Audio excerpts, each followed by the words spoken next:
What's up, people? Welcome back to the program.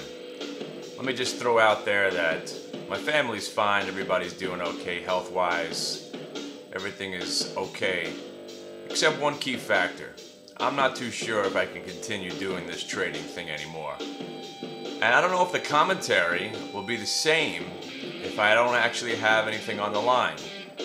Because I'm trapped right now. I'm trapped in a position where, not a stock position, but a position where I don't know what to do.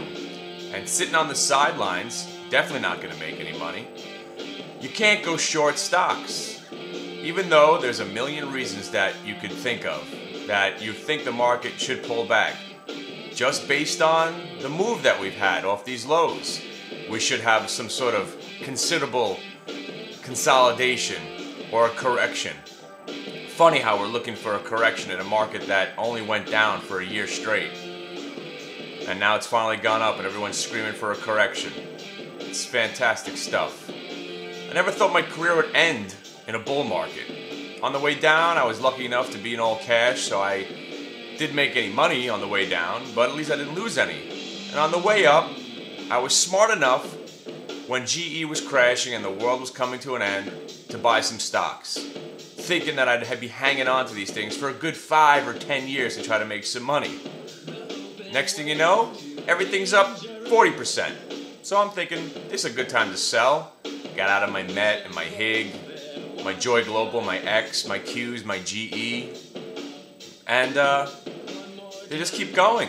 The Baidu, the FSLR, the Google. I mean, we're talking about a couple of $1 million that if I was trading like I normally would do back in the day, 100 calls, minimum buy. But I took the conservative route. After I sold out of these positions, I started selling puts. You're not going to get rich selling puts. Absolutely not. The risk reward isn't even in your favor. You're basically trying to make, $250 here, $300 there by exposing yourself to buying a stock if it gets put to you at 20 bucks. So in theory, you're trying to make $250 with a risk of 20 grand. In theory, that's if the stock was to go to zero and they'd put it to you. But right now, there's no fighting the market. There's too much money pouring in, ignoring everything. Now the dollar's crashing, you can interpret that any way you want. Oil, right? We were all afraid of oil going back up, but now we're here. Because the way the government is working and the way the manipulation of oil is, when the market was crashing, the government did us a favor by bringing oil down to nothing. So then we wouldn't feel as bad about the world coming to an end. At least we weren't paying $3.50 for gas. But now that the stock market's going up again, the government feels that we can afford to pay higher oil prices. Therefore, the price of oil goes up. And of course, I stopped trading the DXO and the USO. Under 30 on the USO, I will never get back into that ever again. So that thing's probably going to go to 50. Oil's probably going to go back to $100 a barrel. Without me, of course. Now, last night I went to go see Artie Lang, funny guy. I haven't been to a comedy club in a while. I'm trying to get my juices flowing again, trying to be around that scene. And there's a reason I don't go to comedy clubs. It's because I start to feel like I'm a hack, okay? Because what a hack is in the comedy world is a comedian that hears other comics, takes a little bit from every comic that he sees, and tries to make those jokes his own. Meanwhile, he didn't think of those jokes, but he's making them his own, so he thinks he's actually a good comic. Now, I've told the joke 15 years ago about finding a good parking spot.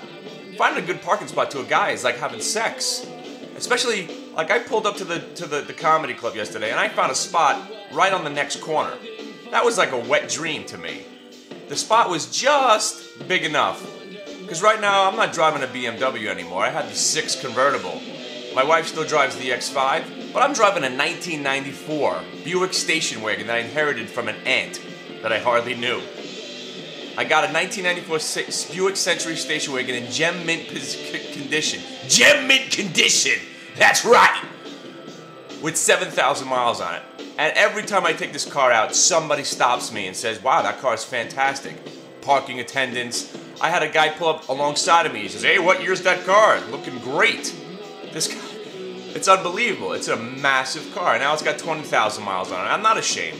But I took this boat of a car yesterday and got it into a spot I can't believe I fit into this spot. I swear to God I had an erection after it was over. I wanted to just pull out of the spot and do it again. Yeah. It was that good. It was that good. I wanted to tell people about it. So then I get into this place, and one of the opening comics tells the same joke about finding a good spot and how men love it and how it's like sex. Now, I've never seen that guy before. I think he maybe was... I told that joke when this kid was probably like 6 years old. He didn't hear it from me. It's just we thought of the same thing. Now, whose joke is it? Like when Jay Moore tells that joke that I know I wrote. I think I told you about rub and tugs and how married men should be allowed to go for a rub and tug. Because my wife, she's not into a lot of things that I'm into sexually because I dated a stripper before I got married. And I was embarrassed a little bit by her. She was into all this funky stuff and I didn't know how to take it all. And now all I can think about is doing all those things. And my wife's really not into that. So that's why another thing about when a comedian gets up on stage, he's like, hey everybody, been married for 8 years, got 2 kids, and everybody applauds. What are you applauding? You don't know how my marriage is. You don't know how my kids are. I could be living in hell. Or actually, everything could be fine in my case. Everything is fine, except my wife's not a degenerate sex addict like I am. And I'm a sex-addicted lunatic with someone who's not partaking in the stuff that I'm into. So, I'm trapped. So, there's so many reasons that I could be pissed off on a daily basis that it's phenomenal. It's absolutely phenomenal. But right now, I can't do a thing in the stock market, and I have no idea what I'm going to do for the oncoming future. Because I don't feel comfortable buying these stocks at these levels until we have some sort of correction. You know it's not going to happen. It's not going to happen. The only time we're going to correct is when we hit 10,000, maybe we'll give back 10%. So we'll probably be at 9,000. And everyone's got these reasons. Everybody's got their, ideas about why the market should pull back.